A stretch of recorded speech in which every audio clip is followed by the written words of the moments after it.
Assalamualaikum warahmatullahi wabarakatuh. Perkenalkan, saya Yopi Mardiansa. Saya akan menjelaskan laporan pendahuluan rheumatoid arthritis, asuhan keperawatan gerontik atau lansia di Puskesmas Jalan Gedang, Kota Bengkulu tahun 2022. Yang pertama itu konsep teori. Yang pertama itu definisi rheumatoid arthritis.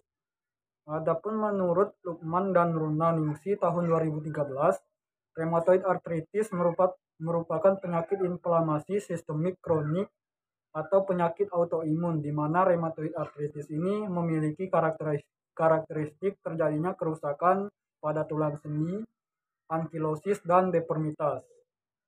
Penyakit ini adalah salah satu dari kelompok penyakit jaringan penyambung difus yang diperentarai oleh imunitas. Yang kedua, etiologi rheumatoid arthritis. Menurut Astiani tahun 2014, penyebab rheumatoid arthritis ini belum diketahui secara pasti walaupun banyak hal mengenai patogenisisnya telah terungkap. Faktor genetik dan beberapa faktor lingkungan telah lama diduga berperan dalam timbulnya penyakit ini. Yang ketiga, manifestasi klinis rheumatoid arthritis.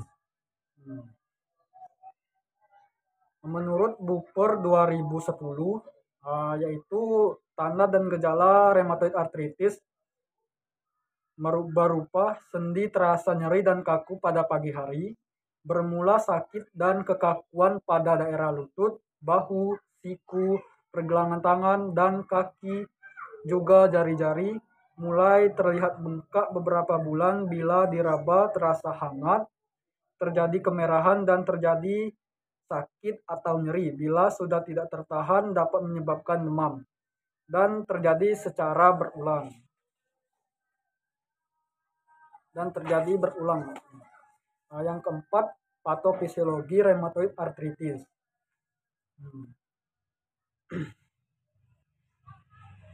Sistem imun merupakan bagian pertahanan tubuh yang dapat membedakan komponen sel dan non-sel.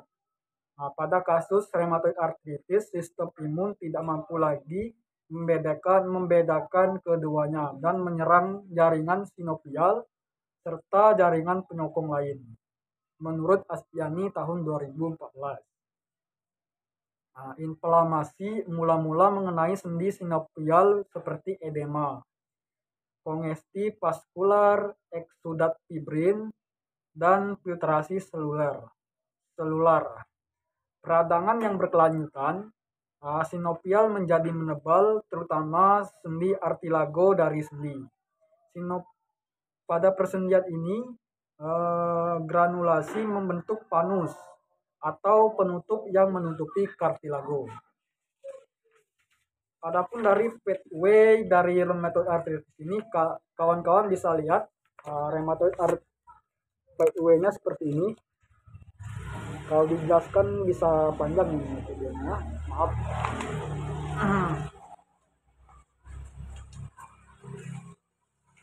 Yang keenam, pemeriksaan penunjang dari rheumatoid arthritis. Yang pertama, pemeriksaan cairan sinovial. Kedua, pemeriksaan darah tepi. Ketiga, pemeriksaan kadar seroimunologi. Yang keempat, sinar X dari sendi yang sakit. Yang kelima, artroskopi langsung. Dan yang terakhir, biopsi membran sinovial. Yang ketujuh, penatalaksanaan rheumatoid arthritis. Penatalaksanaan bisa dibagi menjadi dua, yaitu yang pertama, penatalaksanaan medis dapat berupa NSAID dan analgesik ringan yang digunakan untuk meredakan proses inflamasi dan mengelola manifestasi penyakit. Yang kedua, metode kedua menggunakan kortikosteroid oral dosis rendah untuk meredakan nyeri dan inflamasi. Tadi penatalaksanaan medis, yang selanjutnya penatalaksanaan keperawatannya. Penatalaksanaan keperawatannya dapat berupa yang pertama itu pendidikan kesehatan pada klien tentang penyakitnya dan penatalaksanaan yang akan dilakukan sehingga terjalin hubungan baik dengan pasien. Yang kedua, Rematik biasanya menimbulkan rasa lelah yang hebat. Oleh karena itu, penderita rheumatoid arthritis harus bisa membagi waktu saat beraktivitas dengan waktu dan istirahatnya. Nah, yang kedelapan, komplikasi dari rheumatoid arthritis. Yang pertama, dapat menimbulkan perubahan pada jaringan lain seperti adanya proses granulasi di bawah kulit yang disebut subkutan nodul. Yang kedua, rheumatoid arthritis ini bisa menyebabkan infeksi. Pasien rheumatoid arthritis memiliki risiko lebih besar untuk infeksi. Obat imunosupresif akan lebih meningkatkan risiko. Jadi lansia tidak diperbolehkan mengkonsumsi obat imunosupresif.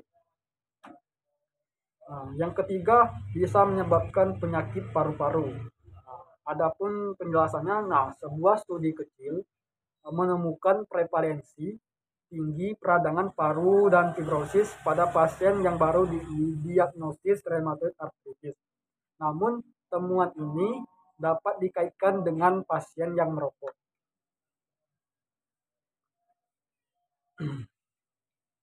Yang keempat, bisa menyebabkan sindrom Pelty.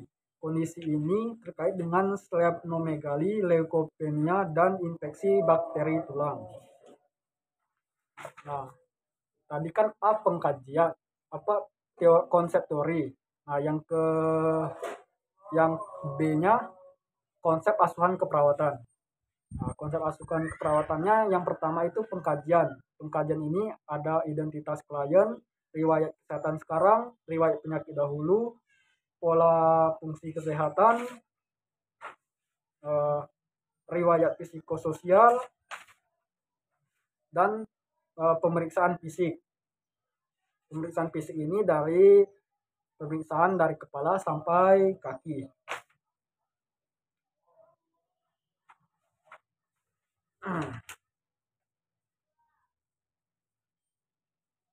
Yang kedua, diagnosa keperawatan. Nah, diagnosa keperawatan menurut Nanda 2015, diagnosa yang sering muncul pada klien rheumatoid arthritis ini meliputi nyeri akut berhubungan dengan agen penyedera fisik. Yang kedua, resiko cedera berhubungan dengan hilangnya kekuatan otot, rasa nyeri. Yang ketiga, gangguan mobilitas fisik berhubungan dengan kerusakan integritas struktur tulang, kekakuan sendi. Nah, kawan-kawan bisa kalau punya buku 3S bisa buka SDKI, SLKI, dan SIKI. Penjelasan lebih lanjut tentang diagnosa dan intervensi yang akan dilaksanakannya.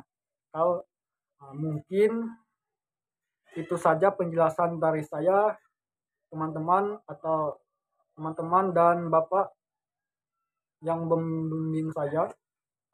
Saya cukupkan sampai di sini. Apabila saya ada salah kata dan salah ngomong, saya mohon maaf. Kepada Allah saya mohon ampun. Wabillahi taufik wal hidayah. Wassalamualaikum warahmatullahi wabarakatuh. Bye bye.